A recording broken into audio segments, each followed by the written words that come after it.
Hello there, guys. It was a 2-0 win against Luton Town, versus Chelsea versus Luton today in the Carabao Cup. And yeah, it was a very enlightening game. Not so enlightening in the sense that blockbuster, bright, or this. It just looked like a complete training session for us in the sense that, yes, I actually did know that but I not release a preview. But I knew that Xabi Alonso was going to come out with a 4-3-3 today.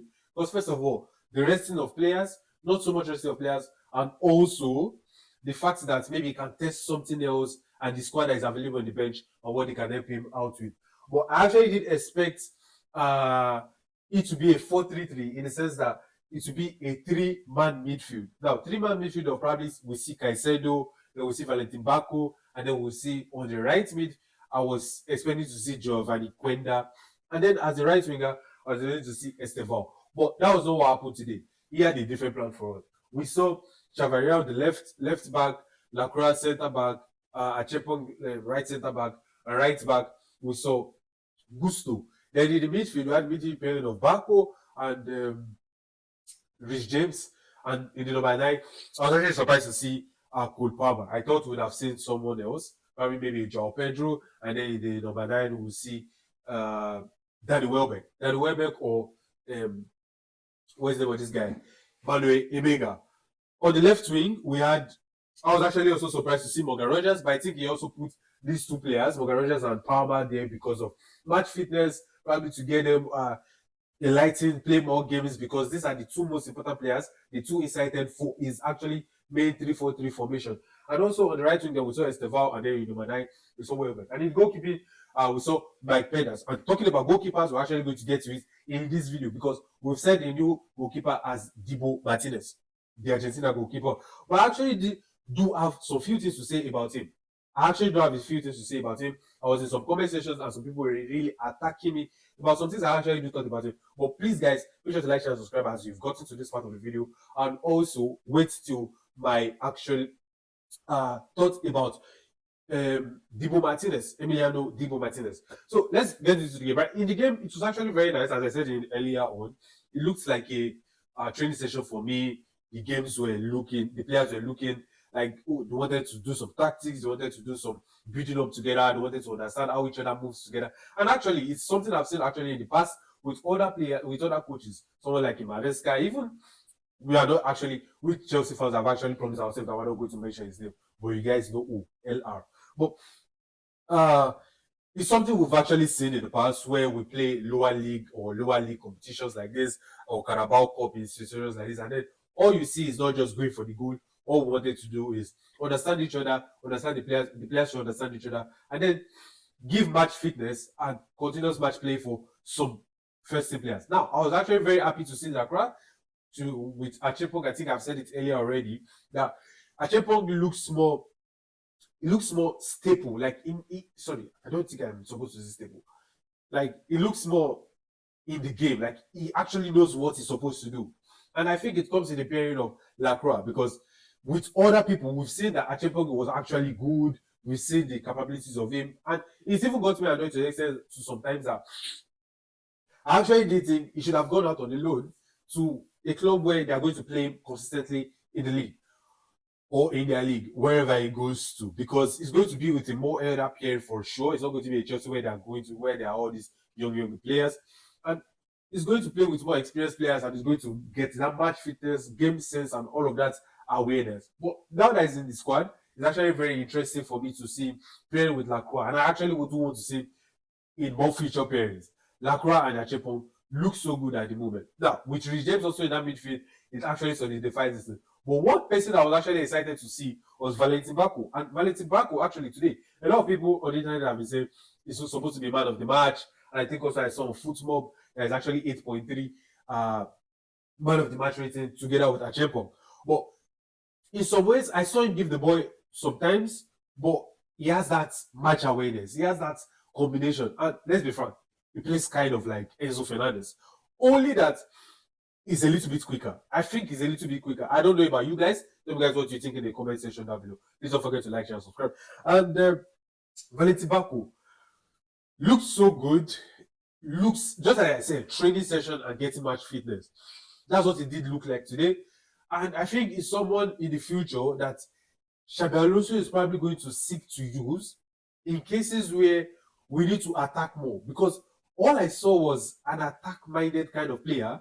It was not that it's not that kind of arriving in the box kind of player where like Enzo Fernandez does that you have to arrive in the box. What I did see was a situation of combination play, moving the ball forward, and also trying to pair with players. Now, even when Lavia came on, excuse me, even when Lavia came on for James, I think that was when we scored the second goal almost immediately. That was all goal by Estevao, beautiful play, and then Estevao just whipped it in, and we'll come to Estevao. Now that was when we saw the second goal.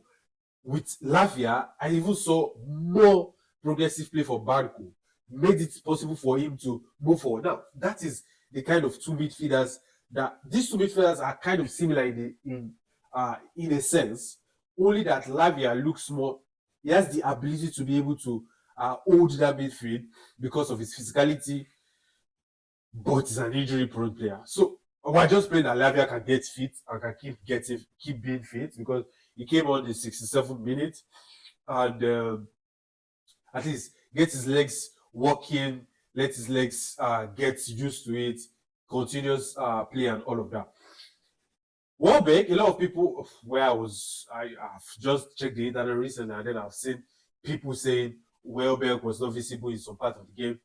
He's a number 9. This is what you get from a figure 8 number 9. It says that you don't really see them. What they do, you see them, but you don't really actually know what to do.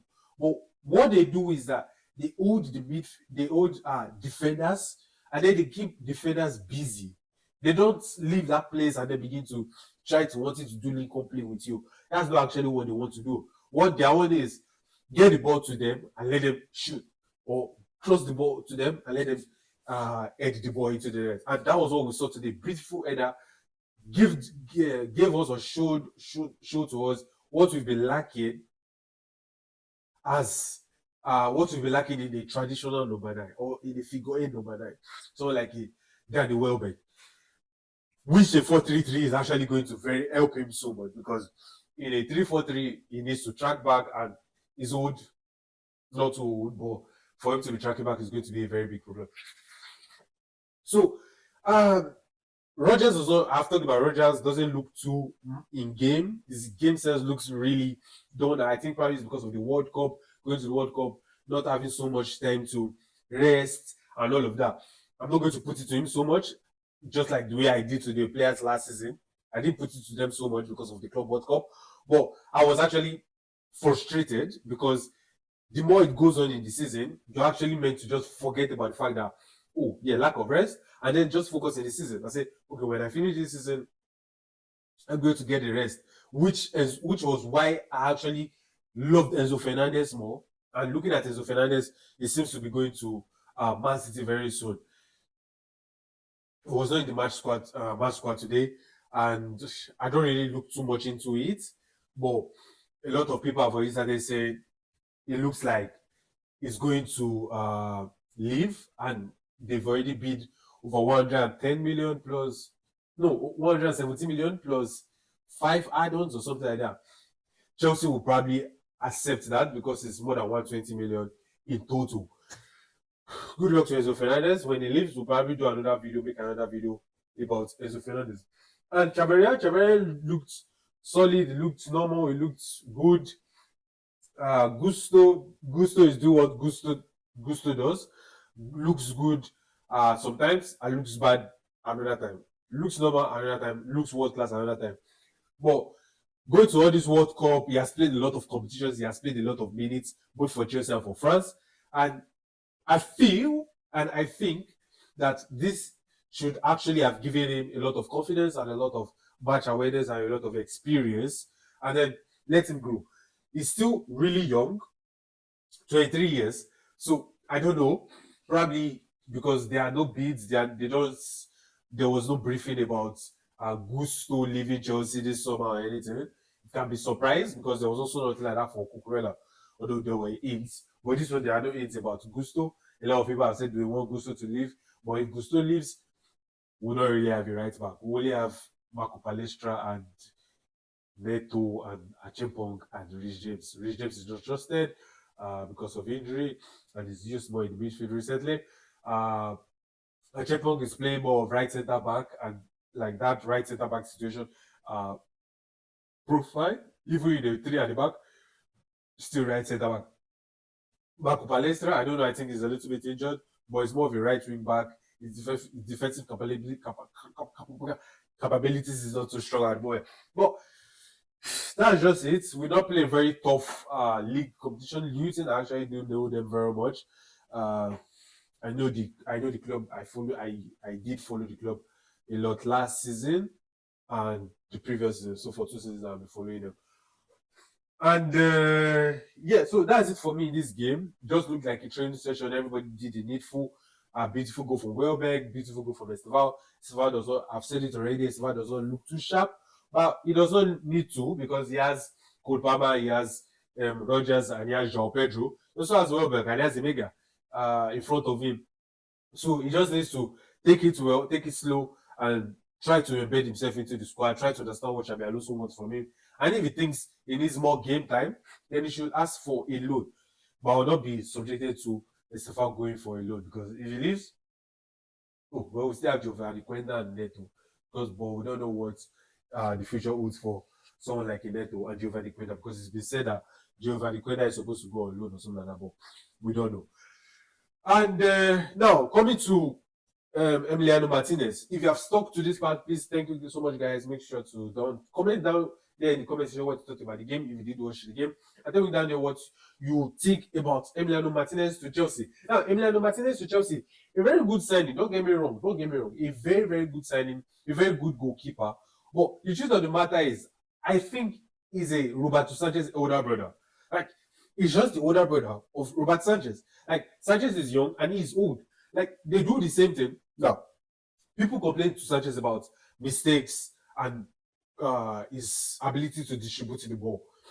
Yeah, Emiliano Martinez has the same thing. I'm telling you, he's just older and probably has more mentality in the gameplay, has more ability to rile up his defenders, has the ability to control his defenders more, which, yes, is good. That will help us in the upcoming seasons, 1 game a week, for him and for everybody. That is for the defense line, even for the midfield in some sense. Controlling the midfield, controlling the defense, and talking to people, and also that leadership kind of role in the Chelsea squad. Very, very good. Don't get me wrong at all. But the truth of the matter is, expect it. I'm telling you guys, expect it that we are still going to see mistakes from him. Like, we are still going to see mistakes from him. World-class goalkeeper, there's an asterisk to it, to him being a world-class goalkeeper. Yes, he has won the World Cup and he won the Golden Glove in the 2022 World Cup. That is very true. But let's not forget the brilliance of Messi in the last World Cup. In the World Cup, which they won also. Yes, his brilliance also in the penalty saving. He has been a very good penalty saver from the start. Somebody told me in the comment section, say, Emiliano Martinez, if he's in the Arsenal squad, he was going to win the Golden Glove. I don't think so. And then somebody said, if Raya is in Crystal Palace or anything, that he's not going to look as good as he is. That's not true. Raya is a fucking good goalkeeper. Sorry for the effort. But Raya is a very good goalkeeper. Like, very, very good. One of the best in the world. Like, he covers the lapses of Saliba and Gabriel, if you don't know. Raya covers the lapses of Gabriel and Saliba. Look at Saliba at France and look at Gabriel at Brazil. You can see almost the difference. Yes, even France and Brazil do have top-notch goalkeepers in Mike Maignan and Alisson. Two top-notch world-class goalkeepers. These are world-class goalkeepers I'm telling you about. Alisson and Mike Maignan. So, in that sense, like, I just think we're getting like somebody with very good mentality and leadership skills. Seriously. It can also be a tactics from the club to make Enzo Fernandez stay. But the truth of the matter is, I don't think the board wants Enzo Fernandez to stay. And they don't give 2 fucks about Enzo Fernandez. Barco is there already in Argentina. And if Emiliano Martinez coming into the squad now, it's another Argentina. So I don't think they give a fuck about Enzo Fernandez. They just want to get their money and let him go because he also already wants to go. He also already wants to go. So I think it's just very good if both pathways. But talking about Martinez, very good goalkeeper, good with penalty saves, good with communicating at the back, good leadership skills. At times, it's also questionable because we've seen all of those clips, that he does with his hand gloves, all of those rile up, all of those baby tricks. He does it. Like I've never seen Sanchez do any of those, but those are still baby tricks, and let's not be fooled. But I get the fact that Chelsea fans at this moment are going to be very angry and very disgusted with Sanchez because of the 2 goals he conceded against Fulham. Which one, yes, you can fault him for that because even the midfielder who was there, James and Lavia, did not actually mark their man. And the other one, the other goal, Colby did not jump for the header. The left back did not do anything actually. They literally raced them. Achempong did not follow up on Gonzalo Garcia. So these are actually everything that we can actually do say about those goals. But Chelsea fans for sure, their heads over. Sanchez must go. Sanchez must go. Now you've gotten Emilio Martinez, and let's see what he has for us this season. If he's going to be the starting number one for us, let us see what he has for us this season. And please, Chelsea fans, please, once he makes a mistake, do not complain. Okay, yes, you can complain because obviously he's a player in the team, but don't begin to say Emiliano Martinez out because I've literally said it in every comment section and everybody have attacked me for saying it. That he's just an older brother of Sanchez. So guys, please make sure to like, share, and subscribe. Don't forget to comment down in the comment section what do you think about Emiliano Martinez signing, about this game, and about future games. Thank you guys for subscribing. Thank you guys for liking. Catch you guys in the next one. Up to Chelsea.